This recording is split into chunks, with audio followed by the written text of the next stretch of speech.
How you guys doing? Officials around the world. It's me, Ken Thomas, aka Mr. Smooth. I'm here with another special guest, somebody that I officiated with in the past. So it's good to see familiar faces. So if you can you tell the people at home your name? How y'all doing? My name Leonard Poot Stallings. I grew up right here where we at, Bushrod. It's my home. Like you said, Oakland is his home, born and raised. So can you tell me why the city of Oakland is so important to you? Why is it so near and dear to your heart? Man, it's generations. This is generations on generations. It's where my family from. I bleed this. It's passion. It's just everything about Oakland. Like, you can't find nothing, stuff that go on around here. You can't find it nowhere else, I believe. I done been a lot of places, and I always get homesick just because of the fact that this is my home. This is what I seen every day. These walls right here, I played 20-some years in this gym. So, I mean, I don't know nothing else, basically. So you said you played 20-something years in this gym. Oh, yeah. Just recently, as you can see, there was a new remodel. You guys can see the Steph Curry mural behind us as we speak right now. What did it mean to you when you walked in this gym and you saw the floor redone, the banners on the wall, the positive message, and you saw the kids coming here and was playing a game that you loved for 20 years? What does all that mean to see the community and people invest and give back? Man, it just showed me that somebody like when we was growing up, me and Josh, we didn't really have that. So we had to play on the floor when it was slippery. Man, the bleachers barely came out. The walls was closer up, so the gym was like, the three-pointer wasn't like it is now or none of that. So, I mean, to see this happen with Steph is like, I mean, it showed me like somebody care about us, basically. Like, to see that him wanting to help this and just do it out the kindness of his heart, it really means something to me. I was back in LA when I seen it. And my other brother, Jamoki, he ain't here with us. He go to school with us too. So he had just showed me the picture on Instagram, and I looked, and I'm like, what's this? I'm like, he like, bro, this Bushrod. I'm like, bro, stop playing. So I really looked, and I'm like, wait, that is Bushrod. Just because of me playing in here 20 years, I'd seen the four walls that I've been looking at 20-some years, and that's how I knew it was Bushrod. But to see somebody really come back and do this, though, it mean a lot, for real. I just want to have a chance to tell him myself I had to. So you say you've been playing basketball for 20-something years. You played middle school, junior high, high school. What were some of your most memorable moments playing basketball? Man, I would say some of my most memorable moments would be probably in this gym and at Tech. In this gym, basically, because this is where I started my career when playing basketball. So this is where I got to really show my craft and, you feel me, really put in work. So I would say here and then at Tech is really where I got to be myself and like play how I want to play and really give it my all, and nobody judged me up there. Coaches, like, I took a couple people's spots that I was playing last year or the year before me, you feel me, off the passion that I had. So it was probably the most best times of my hoop career right now. So when you played basketball growing up, did you have any mentors, somebody who taught you the game of basketball, taught you principles, codes about life away from the court to make you a better person? Were there anybody instrumental in your development? Yup, you're right. He's not here right now, but he also been playing in this gym probably longer than me, 40 years. Vernon Castle. That's who coached me and Josh when we was little, basically. And Lamont Black, we really owe it to them too, to tell you the truth. That's who started us when we first got in here. Vern worked on my shot, so like I done had jumpers since I was a little kid. He worked on that. Black worked on like my dribbling and defense. So if it's up to them, I really owe them a lot. You feel me? They was just like big brothers, and then we always had big brothers around here. That, you feel me, some of them gonna talk trash to try to make you play better or get in your head to see how you gonna react. Some gonna show tough love, some gonna, you feel me, show good love and all that. It's all good love and positive energy. It's just on how you take it, you feel me? Like around here we ain't soft or nothing like that. Like we don't take nothing to the head. We ain't too ego tripped or nothing like that. Like it's all family around here, so yeah, but them two, Vernon Black and Vernon Castle and Lamont Black, are basically really who I owe it all to right now. So growing up in Oakland, it's a tough, rough city, but it does have culture. But with that, there's come some adversity. What some of the adverse situations growing up as a young kid, as a youth, young adult that you had to face, an obstacle that you had to overcome? Man, I ain't even gonna lie. Being around here in this neighborhood, it ain't easy. So my first experience I came across was when I was about like 10, 12.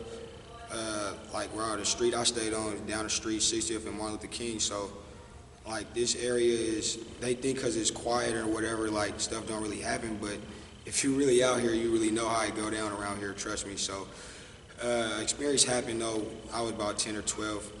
I was chilling with my friends on the block or whatever, and some dudes from like Berkeley or California or whatever, that's who people we was funking with back in the day. So dude came around, got out the car, he had like a shot, or not a shot, he automatic AK-47.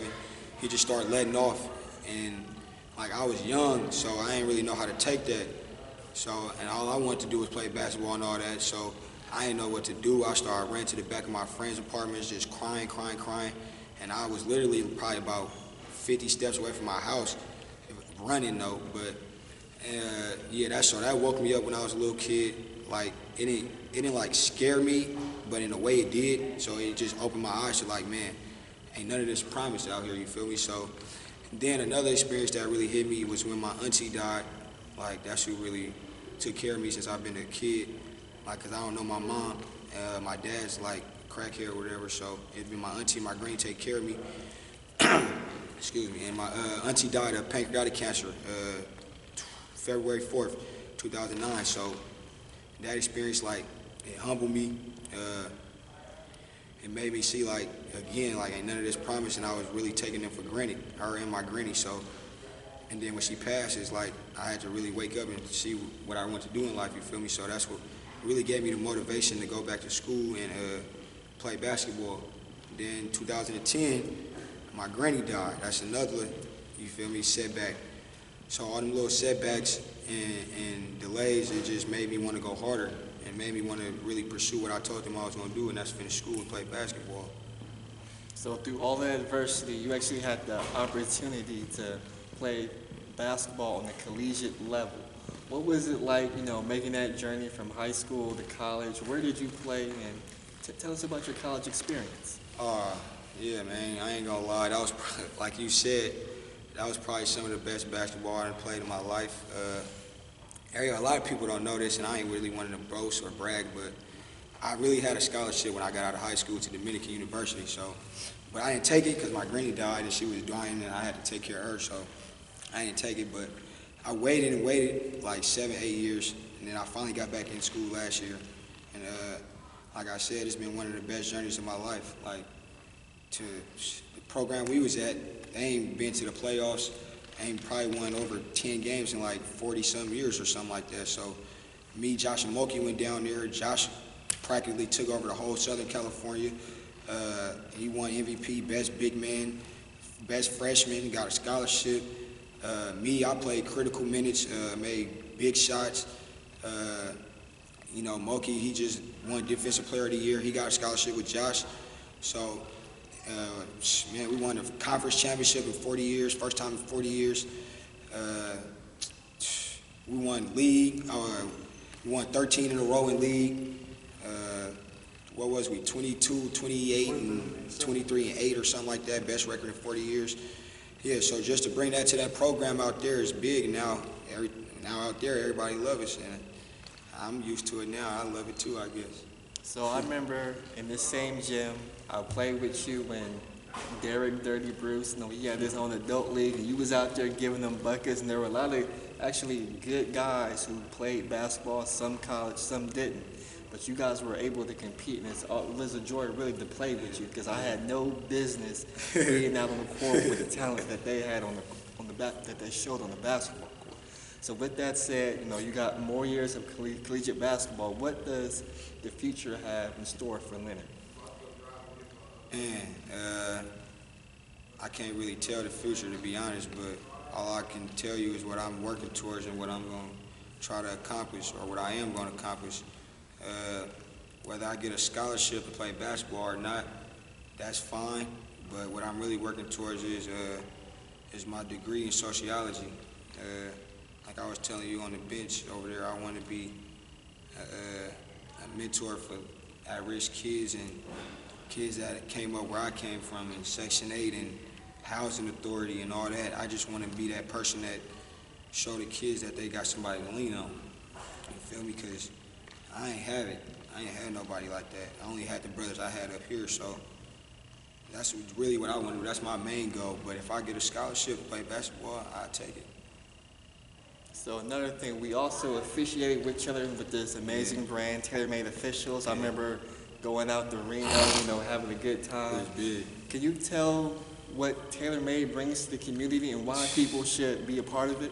Man, first of all, I want to thank Will for giving me the opportunity to be a part of that program.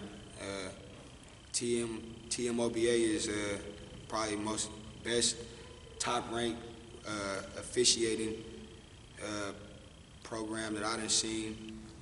I done been a part of a lot of people that just call me the ref or whatever, but TMOBA is like very well organized. You feel me? And like, we'll only want the best for everybody, I feel. So for him to give everybody an opportunity and to have the free trainings to come in, get some work in, it really don't matter if you good enough, you just know your mechanics and know the stuff that you need to know, you feel me? Like, you don't even have to know basketball, just be willing to work and listen to Will and anybody else, or like you, Ken, you a head honcho right now yourself, so if everybody's just willing to work and listen to you two guys and Stick and everybody like that, man, this is a perfect job. Like, I don't got no other side hustle, so when I come back home, I'm always looking to ref, like, you feel me? So that's big. I done made, since I done been out here, I only been out here 3 weeks since I've been back. I done probably made over $1,000. Just, you feel me? So if y'all looking for good money, it's good money. You want to get off the streets, come do this, trust me. We're gonna have y'all straight.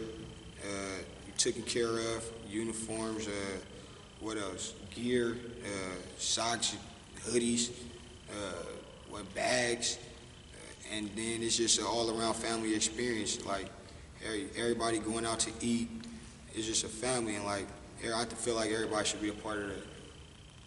So with that said, this is my dear friend Leonard. Yes, sir. So where can people find you? If they want to watch you play basketball, if you got social media, they want to follow the story of Poot. Where can they follow that story at? Man, you can hit me on Instagram, Cinco Nino, CINCO, Nino, NINO _59. I just got all my basketball stuff on there. You feel me? Like, just follow my journey, and my Twitter is TrillAzzPoot, TRILLAZZPOOH.